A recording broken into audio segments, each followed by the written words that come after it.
ಈ ನಾಡಿನ, ಈ ದೇಶದ, ವಿಶ್ವದ ಅನೇಕ ಭಾಗಗಳಲ್ಲಿ ಭಕ್ತಾದಿಗಳನ್ನು ಹೊಂದಿರುವಂಥ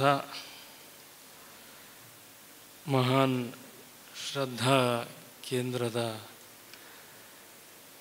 ಭಗವಂತ ಶ್ರೀ ಮಂಜುನಾಥೇಶ್ವರನ ಪಾದಗಳಿಗೆ ನಮಿಸುತ್ತಾ,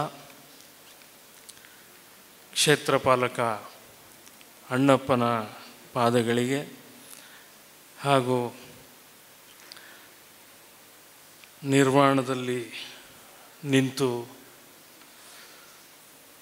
ನೈತಿಕ ಮೌಲ್ಯವನ್ನು ಸಾರ್ತಾ ಇರುವ ಬಾಹುಬಲಿಯ ಪಾದಪದ್ಮಗಳಿಗೆ ವಂದಿಸಿ, ಇಂದಿನ ಈ ಸಭೆಯನ್ನು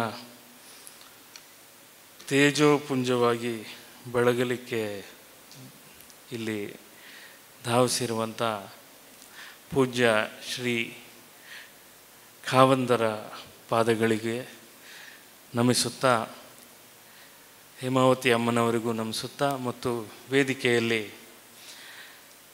ಇರುವ ಆತ್ಮೀಯರು, ನಾಡಿನ ಬಹು ಜನಪ್ರಿಯ ಕಲಾವಿದರು ಆದಂಥ ಶ್ರೀ ದತ್ತಣ್ಣನವರಿಗೆ ಹಾಗೂ ವೇದಿಕೆಯ ಸೀತಾರಾಮ ತೊಳ್ಪಾಡಿಯವರಿಗೆ, ಶಶಿಕಾಂತ್ ಜೈನ್ ಅವರಿಗೆ ಮತ್ತು ಪ್ರಿಯಾ ಮೇಡಮ್ ಅವರಿಗೆ ಎಲ್ರಿಗೂ ನಮಿಸುತ್ತಾ, ಮತ್ತು ಭಾಳ ಮುಖ್ಯವಾಗಿ ಈ ಸಂಸ್ಥೆಯ ಎಲ್ಲ ಅಧ್ಯಾಪಕ ವರ್ಗ, ಸಿಬ್ಬಂದಿ ವರ್ಗ, ಅಧ್ಯಾಪಕೇತರ ವರ್ಗ ಮತ್ತು ಎಲ್ಲ ನನ್ನ ಪ್ರೀತಿಯ ವಿದ್ಯಾರ್ಥಿನಿಯರಿಗೂ ಕೂಡ ಶುಭಾಶಯಗಳನ್ನು ಹೇಳ್ತಾ, ಶುಭ ನುಡಿಗಳನ್ನು ಹೇಳಲಿಕ್ಕೆ ಕರೆದರು. ಇಲ್ಲಿ ಎಲ್ಲವೂ ಶುಭವೇ. ನಾನು ಬಹುಶಃ ಇಷ್ಟು ವರ್ಷದ ಅನೇಕ ಕಾರ್ಯಕ್ರಮಗಳನ್ನು ನೋಡಿದ್ದೀನಿ. ನಾಡಿನಾದ್ಯಂತ ಬೇರೆ ಬೇರೆ ಕಾರ್ಯಕ್ರಮಗಳು ಓಡಾಡ್ತಿರ್ತೀವಿ. ನೈತಿಕ ಮೌಲ್ಯವನ್ನು ಕುರಿತೇ ಒಂದು ಪುಸ್ತಕ ಬಿಡುಗಡೆ ಮಾಡೋದು, ಅದು ಮಕ್ಕಳ ಜೊತೆ, ಇಂಥದ್ದೊಂದು ಆಲೋಚನೆಗೆ ಮೊದಲಿಗೆ ನನ್ನ ಅಭಿನಂದನೆಗಳು. ಮಕ್ಕಳಿಗೆ ಶಾಲಾ ಪಠ್ಯದ ಜೊತೆಗೆ ಯೋಗ ಇರುತ್ತೆ, ಮ್ಯೂಸಿಕ್ ಇರುತ್ತೆ, ಹೀಗೆ ಬೇರೆ ಬೇರೆ ಎಲ್ಲ ಸಹಜ. ನೈತಿಕ ಮೌಲ್ಯವನ್ನು ಸಹಜವಾಗಿ ಮಾತ್ರ ಅಲ್ಲದೆ ಅದನ್ನು ಒಂದು ವರ್ಷದಲ್ಲಿ ಒಂದು ರೀತಿ ಸಬ್ಜೆಕ್ಟ್ ರೀತಿ ಅದಕ್ಕೊಂದು ಜ್ಞಾನರಥ ಮತ್ತು ಜ್ಞಾನಪಥ ಎರಡು ಪುಸ್ತಕಗಳನ್ನು ನಾನು ಈಗಾಗಲೇ ಕೃತಿಯನ್ನು ನನಗೆ ಕೊಟ್ಟರು.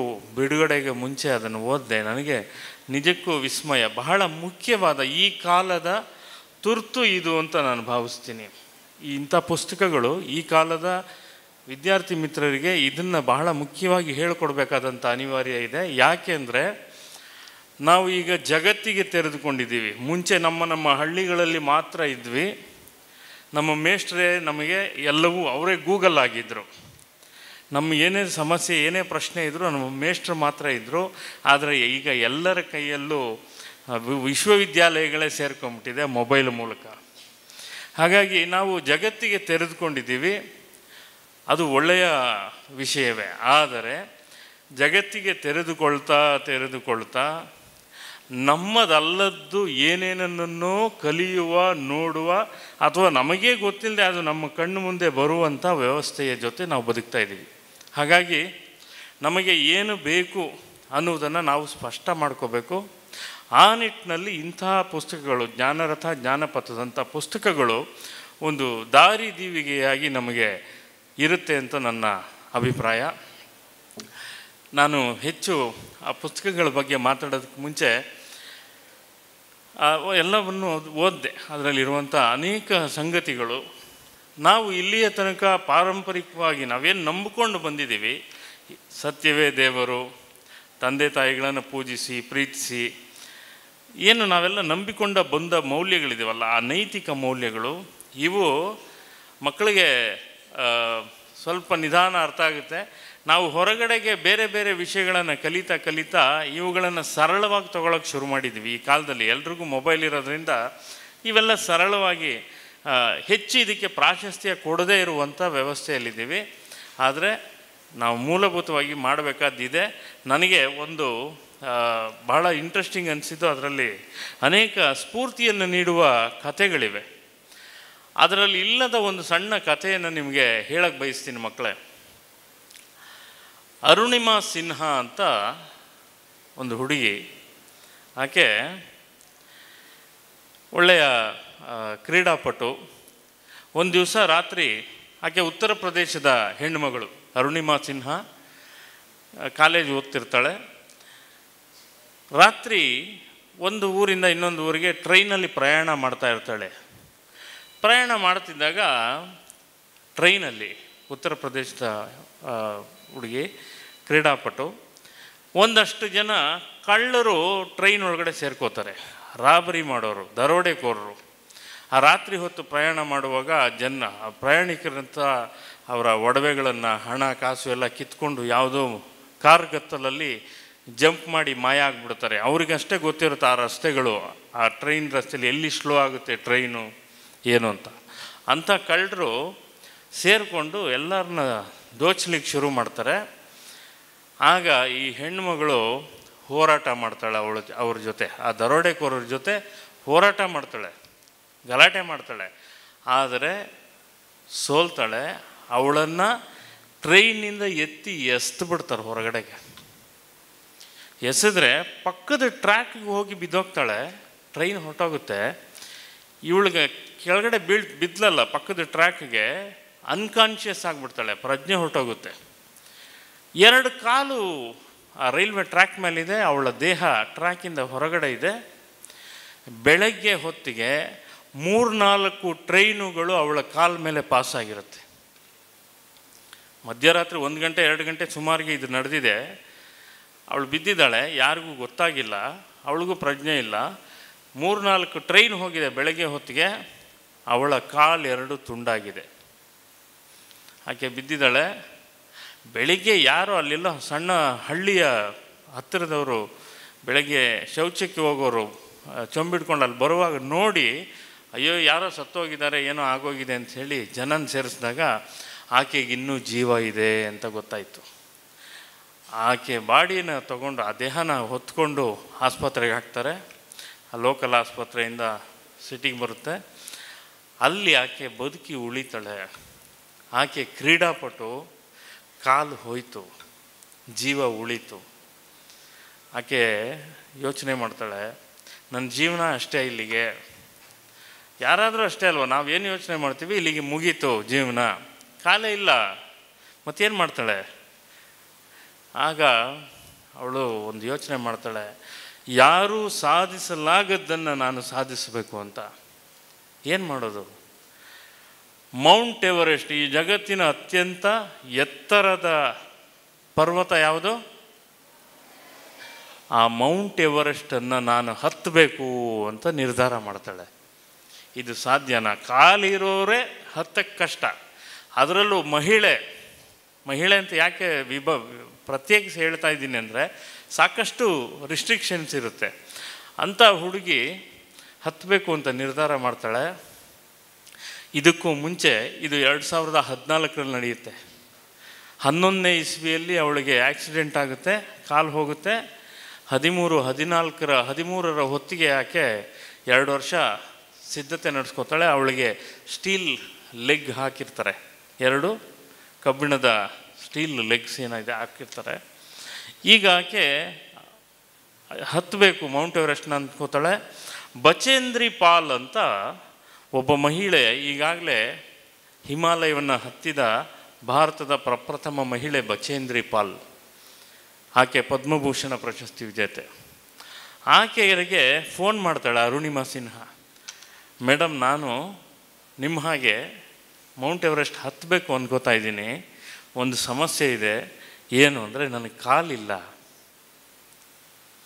ಆಗ ಯಾರೇ ಆದರೂ ಏನು ಹೇಳ್ತಾರೆ, ಅಮ್ಮ, ನಾನು ಕಾಲಿರೋ ನಾನೇ ಹತ್ತಕ್ಕೆ ಕಷ್ಟ, ನೀನು ಕಾಲಿಲ್ಲ ಅಂತೀಯ, ನೀನು ಹೆಂಗಮ್ಮ ಹತ್ತೀಯ? ಇದೇ ತಾನೇ ಹೇಳ್ತಾರೆ, ಹೌದಲ್ಲ? ಇದೇ ತಾನೇ ಹೇಳ್ತಾರೆ, ಸ್ವಲ್ಪ ಜೋರಾಗಿ. ಆದರೆ ಬಚೇಂದ್ರಿ ಪಾಲ್ ಅದನ್ನು ಹೇಳಲಿಲ್ಲ. ಹೌದಾ, ಕಂಗ್ರ್ಯಾಚುಲೇಷನ್, ನೀನು ಈಗಾಗಲೇ ಹತ್ತಿದ್ದಾಯಿತು ಮೌಂಟ್ ಎವರೆಸ್ಟ್ ಅಂತಾಳೆ. ಚಪ್ಪಾಳೆ ಜೋರಾಗಿ ತಟ್ಟಬೇಕು ನೀವು. ನೀನು ಮೌಂಟ್ ಎವರೆಸ್ಟನ್ನು ಹತ್ತಿದ್ದಾಗಿದೆ ಅಂತ. ಹೇಗೆ ಅಂತಂದರೆ, ಕಾಲಿಲ್ಲದ ನೀನು ಯಾವಾಗ ನಾನು ಮೌಂಟ್ ಎವರೆಸ್ಟ್ ಹತ್ತಬೇಕು ಅಂತ ಅಂದುಕೊಂಡಿಯೋ ಆಗಲೇ ನೀನು ಅರ್ಧ ಹತ್ತಿದ ಹಾಗಾಗೋಯ್ತು. ಮೌಂಟ್ ಎವರೆಸ್ಟನ್ನು ಅರ್ಧ ಹತ್ತಿಬಿಟ್ಟಿದೆಯಾ, ಇನ್ನೇನು ಹತ್ತದ ಬಾಕಿ ಇಲ್ಲ, ನಿಜವಾಗಿ ನೀನು ಹತ್ತದಷ್ಟೇ ಬಾಕಿ ಅಂತ ಹೇಳ್ತಾಳೆ. ಹಾಗೆ ಆಕೆಯನ್ನು ಹುರಿದುಂಬಿಸ್ತಾಳೆ ಅರುಣಿಮಾ ಸಿನ್ಹಾ. 2014ರಲ್ಲಿ ಮೌಂಟ್ ಎವರೆಸ್ಟನ್ನು ಹತ್ತು ಬಿಡ್ತಾಳೆ. ಕಾಲಿಲ್ಲದ ಮಹಿಳೆ, ನಿಜವಾದ ಕಾಲಿಲ್ಲದ ಆ ಕಬ್ಬಿಣದ ರಾಡುಗಳು, ಆ ಕಾಲುಗಳನ್ನು ಹಾಕ್ಕೊಂಡು ಮೌಂಟ್ ಎವರೆಸ್ಟನ್ನು ಹತ್ತಿದ ಏಕೈಕ ಮಹಿಳೆ ಉತ್ತರ ಪ್ರದೇಶದ ನಮ್ಮ ಭಾರತದ ಹೆಣ್ಣುಮಗಳು ಅರುಣಿಮಾ ಸಿನ್ಹಾ.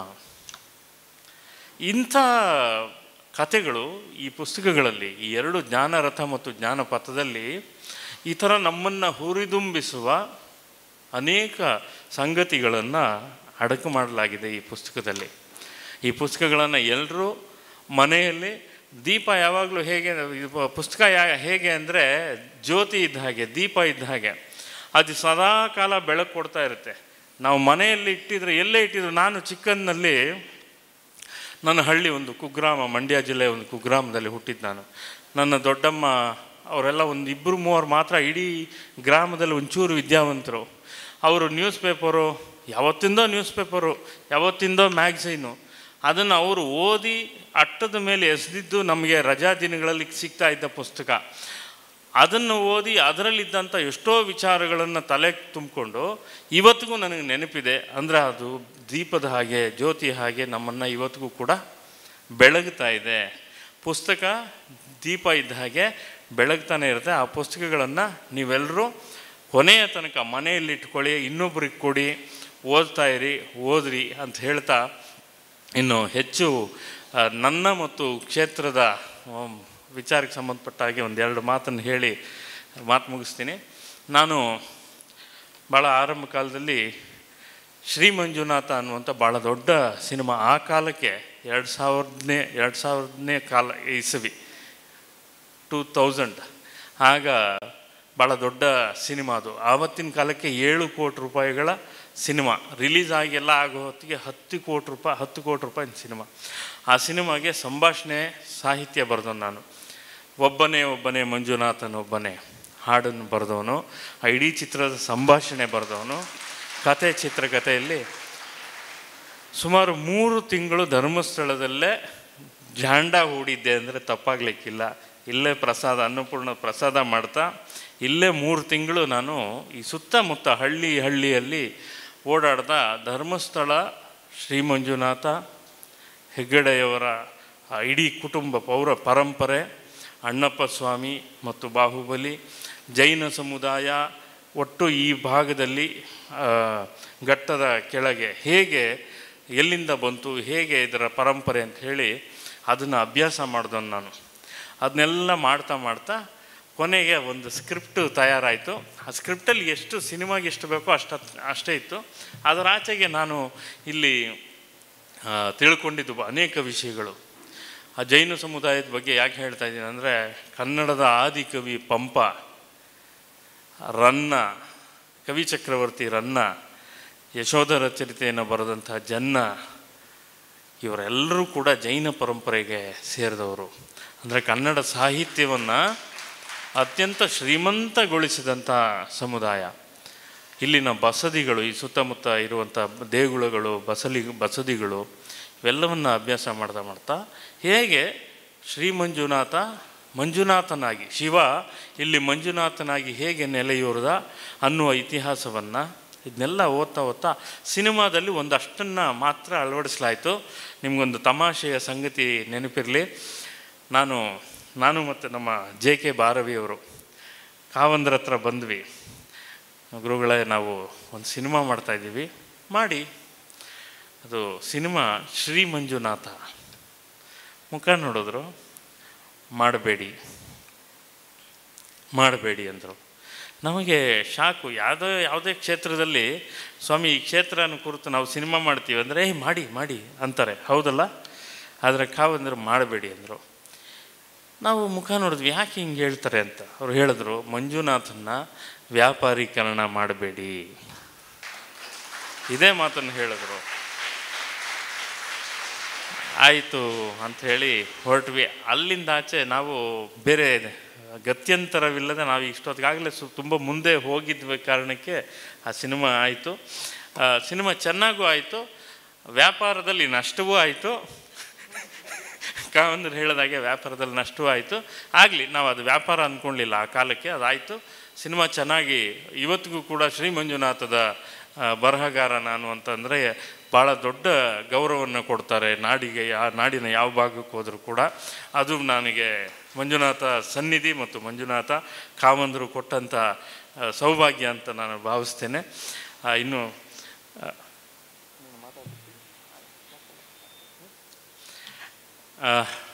ನನ್ನನ್ನು ಭಾಳ ಪ್ರೀತಿಯಿಂದ ಇಲ್ಲಿಗೆ ಸೀತಾರಾಮ್ ಸರು ಮತ್ತು ಶಶಿಕಾಂತ್ ಸರ್ ನಮ್ಮ ಮನೆಗೆ ಬಂದಿದ್ದರು. ನನ್ನ ಶ್ರೀಮತಿಯವರು ಬಂದಿದ್ದಾರೆ ಇವತ್ತು.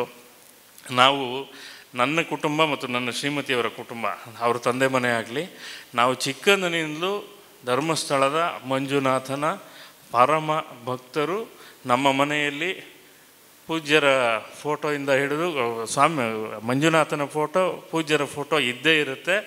ನಾವು ಹರಕೆ ಅಂತ ಹೊತ್ಕೊಳ್ಳೋದೇ ಇಲ್ಲೇ, ಮಂಡೆ ಕೊಡೋದೇ ಇಲ್ಲೇ, ಹರಕೆ ಹೊತ್ಕೊಳ್ಳೋದೇ ಇಲ್ಲಿಗೆ. ಅಂಥ ಒಂದು ಕ್ಷೇತ್ರ. ಈ ಕ್ಷೇತ್ರದಲ್ಲಿ ನಾನೊಬ್ಬ ಸಾಮಾನ್ಯ ಭಕ್ತನಾಗಿ ಬರ್ತಿದ್ದೆ, ಗುಂಪಲ್ಲಿ ನಿಂತ್ಕೋತಿದ್ದೆ, ಎಲ್ಲ ಥರ ದರ್ಶನಗಳು ಮಾಡಿದ್ದೀನಿ.